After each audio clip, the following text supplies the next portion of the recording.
คอนหลีไลหลูน้ำปืนไซอัมพาปาล่าขึ้นข้าวย่ำกว่ามือปานพระเป็นเจ้าก็ดำมานั่นที่หน้าเมืองปราณาสีนั่งซ้ำมีใจคนผ่านก็หนึ่งมันมีซื้อว่าไซอัมพาบาล่าหมายถึงว่าเป็นคนเปิดสนหมักมงในเย้าไซอัมพาบาล่าในหับสร้างเปิดสนหมักมงปันเปิ้นเรียกเขาพักเขาโปกินกว่าวันละวันนั้นกุ้ยไซอัมพาบาล่าในซ้ำเลยยินว่าหน้าเมืองในมีพระเป็นเจ้าโฮตราปันคนตั้งนำถ่อมและมีตั้งเจ้ายาฮันตาอันที่เดสามมัวเซงมีดังกัดเขียนวินขึ้นกลางฮาวไลมันก็สำคัญกว่าลูกว่าต้านกว่าด้วยเสถ่อมตราพระเป็นเจ้าอยู่เวกามันซ้ำอ่ำใบมีตื้อตั้งตัดดีกว่าที่จ้องสีดาวันเมินเปิ้นย้อนตั้งผ่านในเย้าอันมันอ่ำเลยกว่ามันว่าอยู่เนอเซอเป็นกู้สู่หังกุ้ยอยู่มาวันหนึ่งมีสาลีพุตราออกตุ้งซ่อมกลางในเซมีหือออกมาซ้ำก็ย่อยเซ็งตึกไปออกตุ้งซ่อมนาเจสายแหลดอันไม่อยู่นั่นยันเจ้าซ้ำไปผ่านมาหิมสนหมักมงอันไส้อ่ำผ้าป่าล่าไปลุ่มล่าไว้นั่นเพราะว่าไส้อ่ำผ้าป่าล่าหันสาลีพุตราเย้าก็ซ้ำมีเสือศรัทธายุ่มย้ำขลุ่ขต้านเซไปเข้ากว่าสู้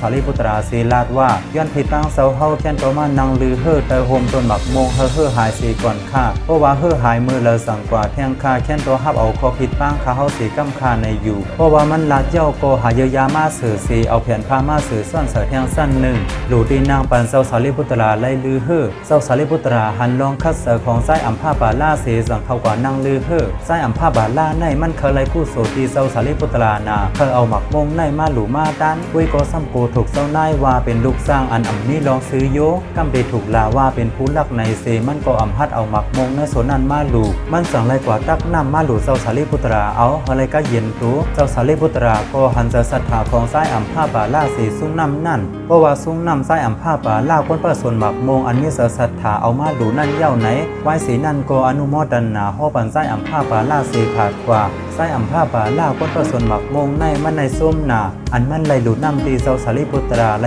กินซุ้งวนถึงมือเลยก็สลีมือนั่นย้อนว่าต่อสู้ปานมันนั่นมันอ่ำย่ำและเหตุการณ์ตั้งหลีที่เจ้ายาห้านตาเขามาสีปอกเพราะว่าไส้อ่ำผ้าบาล่าคนประสนหมักมงตาเสซัดนั่นเย้าไหนมันก็เลยเมื่อเกิดเนื้อเมื่อผีแต่ว่าติ่งสาเมื่อมีหางหอคำหลงหางลีว่าหางลีมีเสาเป็นเจ้ามันนี้หอมันนั่นอย่าลีนามีอยู่วันหนึ่งสมกกันหลันไล่วินขึ้นเมื่อเหลเนื้อเมื่อผีแต่ว่าติ่งสาเสเมื่อหันหอลงหางลีของไส้อ่ำผ้าบาล่าเสสังเข้ากว่าถามว่าหอลงเสาเจ้ามันนี้อันในสูง12อยู่สันนาเมื่อเธออยู่หน้าเมืองก้นนั่นและเหตุการณ์ตั้งหลีสั่งมาซึ่งไรมามีหางหอหางหลีซึ่งไหนในดีคนผีไส้อัมพาบาล่าแต่เมื่อเป็นนั่นอันเป็นคนผีอัมพาบาล่าก็ตอบปันสมอกหลานขึ้นผีเขาในเขาได้ต้องจัดก่อนเขาขึ้นไรหนึ่งศาสตร์อันอยู่ในคงแต้มในต่อโซปานมันเมื่อดึกเป็นก้นเปิดโซนหมักมงนั่นมันวนถึงกู้โซอันใดก็อัมหันเซอันสั่งกว่าหันแม่นย่าอันมันไหลหลูนำตีเจ้ายาหันตาเจ้าสาลีพุตรานั่นมันก็เล่าลัดในรองตั้งมันตีสมอกหลานเสเพราะว่าสมกหลันไล่หูเย้าก็อนุโมทนาเส